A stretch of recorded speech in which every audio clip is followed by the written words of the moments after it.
Hi, Roberto. Thanks for joining me on the show. And yeah, so glad you could make it. So, yeah, tell me about yourself and what Eco Additiva is doing. Okay, well, first of all, thank you for the interview. And my name is Roberto Monroy. I work here at the University of Alberta as a postdoctoral fellow, Hmm. right? And How long have you been a postdoctor? I have been postdoc for about 2 years. Uh-huh. Well, 2 to 4 years. Two, Sorry. four? Yeah, uh-huh. Nice. So but working precisely for this project in Mhm. about 2 years. I see. hmm Uh-huh. So a little of my story is that I developed my career in Hmm. terms of what I call a plastic engineer, right? Hmm. A polymer engineer. Hmm. So in terms of my education or my experience, I have been always working with plastics, Yeah. right? So when I decided to came here to Alberta, I started working for a laboratory where I was assigned, right, to start exploring into solutions and alternatives to use recycled plastics Hmm. into 3D printing components. I see. So let's go back to the beginning. What got you into plastics to begin with, of all the things to research? Well, my father is engineer, Hmm. right? And I think from him I love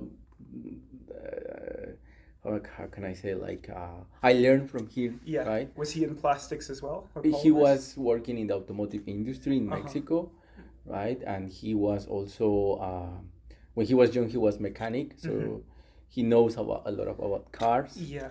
So I learned from him about. I was always fascinated about cars, Hmm. racing cars, Me too. but Yeah. but most of it I was really from him. I learned how was that transition between big robust cars and lightweight cars, Hmm. right? And now we can see even lighter Hmm. cars with EVs Hmm. and all those new technologies. So if you go and think about it and see it and observe it, Hmm. uh, most of the evolution of that industry, Yeah. right, has to be with the materials science, Yeah. right, and specifically how what is the importance of plastics Yeah. on that part, right? At the same time, for example, a few years ago, if you want to drink a soda, you will have to drink from a glass bottle, Hmm. right? It will be heavy, will require a lot of higher temperatures to melt Hmm. glass, right? And now has also been changed to use plastics, Hmm. right? Also for packaging, right? Food, right? Like for example, Yeah. with the use of plastic films, Hmm. the It's food, always lighter and yeah, yeah, more efficient. food can be food can longer, right? Last. Yeah. Be in the supermarkets without degrade, right? Hmm. So when I wanted to be, I knew I wanted to be engineer, Yeah. right? But then I was I wanted to do, I decided what type of engineer or where I will be focusing on, Yeah. right? So I was very interested into materials, components, Hmm. novel materials. So I decided to be chemical engineer, Hmm. right? And then during during my university degree, I decided to focus on polymers, right? Yes. Plastics, how I they are see. made, what are the properties, how they are transformed, and then I shaped my I studied a master degree in United States in Yeah. the University of Wisconsin, where I Cool. work in the Polymer Engineering Center, Hmm. and there I went to the next level, right? Yeah. What type of technologies what is the science behind that, or what type of innovations can be done into the plastic industry. Right? Then I continue and I did a PhD in mechanical engineering in the same university, where I was now developing testing systems for plastics for very how can I say, extreme conditions, such as big pressures, big temperatures, how they behave. I understood more about polymer science, right? And then after that, I work in Mexico, in my home country, in the plastic industry as a consultant. I was, and there is where I started to identify one big problem, right? Pollution of plastics. Right? Like there is a very critical concern. Like there is a lot of consumption of plastics, a lot of waste of plastics. And there is where I want to go into what is called the circular economy or recycling technologies, right? Because I feel like I don't want to be part of the problem. I want to be the solution of the problem. And with all that background, all that passion that I put into projects, right? I decided to go into the what could be an efficient way, right, to portray a solution where we are no longer polluting the planet, right? I know that it's necessary to use plastics every day, right? Most of what you see in a room is made out of plastics, right? But I wanted to reshape, right, the mindset of people. Like, it's no longer a waste. It's something that if you treat smart, right, or you use optimized strategies, can be reintegrated, right, into the value chain, and can give you an added value. And so later I came here to Alberta and I started working on the 3D printing manufacturing process, which is called additive manufacturing. And there is where probably Eco Additiva was born, right? Where I was exploring different solutions in the market or in the field about convert plastic waste into high performance 3D printing products. Right? And there I identified that there are many gaps and there are many opportunity areas. And what year was this in? It was 2022. 22. So, you know, I come from a scientific academia background, right? So we start to use methodologies, right? Like, okay, let's identify what is the most polluting plastic in the world. The most polluting plastic in Canada. So we find out that, for example, PET from bottles is the most polluting plastic. Right? So, okay, what are the properties of that material? Are those properties able to be integrated into what is 3D printing? And what type of reconversions to that material are required, right, in order to integrate it?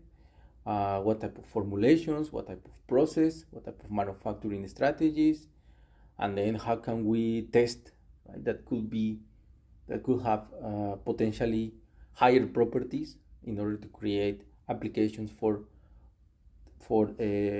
different performance applications. And so that is when in 2023, right, said, okay, we can solve this problem, and let's create a company. Let's create a company that in the future, right, will be the pioneering company that is able to give value to the waste and create a high performance 3D printing application. Makes sense. So you said we. Who's the team? Who is we? Well, at that moment, I was working here for a lab for the smart lab at Yeah. the University of Alberta. So my previous PI, right, Professor Rafiq Ahmad, and me and other collaborators, Yeah. we started to working on that solution Yes. from the laboratory environment, right? What type of test, what type of pilot production, what type of small scale or lean strategies we can start getting data and establishing know-hows, right, in order to to have solutions, right, that are scalable, that could have a local impact, that could be technically proved, and of course that will have a social benefit, because in the current problem of plastic waste or recycling is that everyone needs to be involved, right?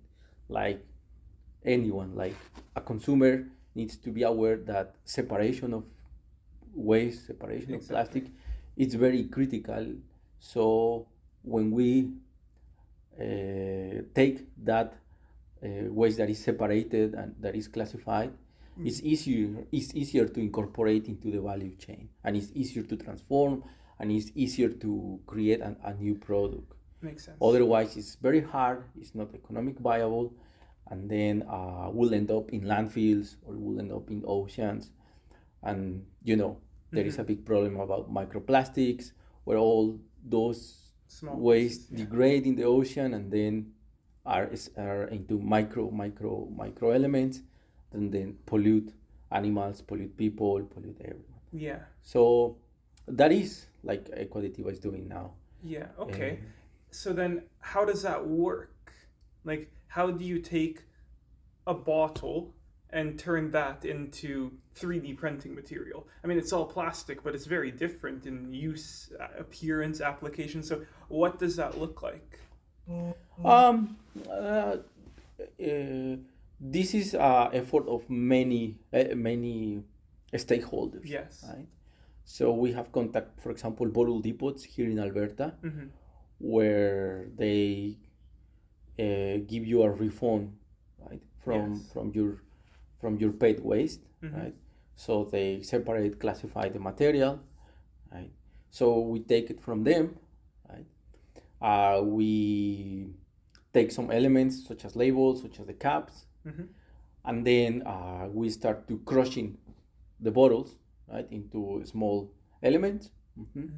Then those elements are washed, then dried, and they are combined with other additives or other virgin materials into a process that is called co-extrusion. Okay. And now we create a new raw element per se, and that raw element is called pellets, right? And those pellets now are converted into filament. Yes. So most of the commercial 3D printers that are in universities, that are in laboratories, industries, they use as a feedstock plastic filament. That makes sense. So you mentioned there that you combine it with some other elements. Yeah. So what stops you from just melting bottles right away and turning that into filament? Yeah. It's not confidential. No. Actually, that was the biggest science challenge, right? Any material that passed through a certain process, certain use, start to degrade. Yes. Right? And degrade means that certain properties are minimized. Right? So if you want to fully recycle 100% PET from bottle waste, you will come up with a very inconsistent and a very weak material. Okay, that makes sense. That will not be able to be useful for most of the 3D printing applications.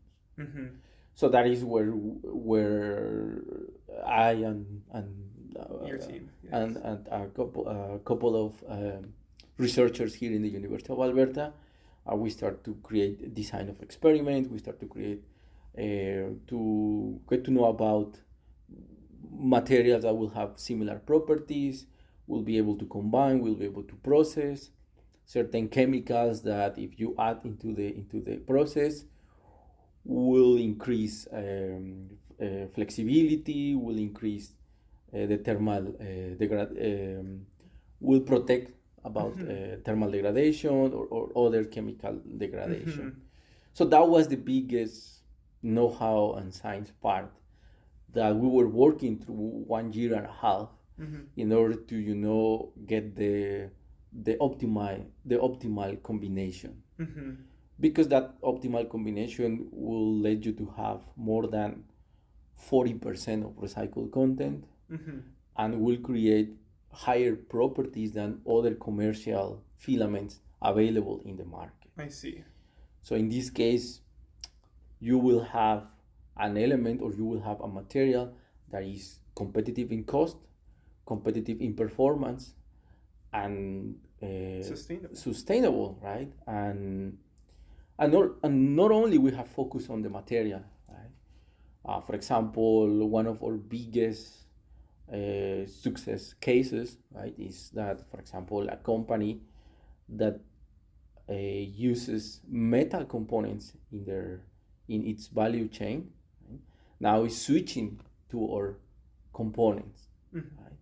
Because we were able to distinguish from the design and the material properties combinations, we were able to substitute that component with a component with our material, right? So we combine design, we combine material properties, we combine performance, right? And now, instead of spending 3 to 400 a piece, right, it's reduced. It costs to less than 50% of. Well, I can tell you, less than probably 20% of what is paying. So that's a success case, right? Yeah. And this company now is able to show that no longer is reducing operating logistic cost, also is reducing emissions, right? While in the past it was contributing to getting higher emissions, costs were elevated, logistics were elevated. Yeah. So now it's a more linear approach, and now it's a more sustainable approach that makes them more competitive and makes them more how can I say, they can trade now that type of leverage, right? Like in terms of carbon footprint emission, taxation, and all those things that are very important, right? Yes. So for us, that's a true case of circular economy, right? Combined with optimized design. I see. And that is what Eco Additiva offers to his customers, right? I also should say that here in the University of Alberta, I was part of a program that is called Lab to Market. Oh yeah. Where I had to interview almost 100 stakeholders in the recycling, 3D printing, manufacturing ecosystem, right? And from that very meaningful program, I learned that there are two conditions, right? First one is performance.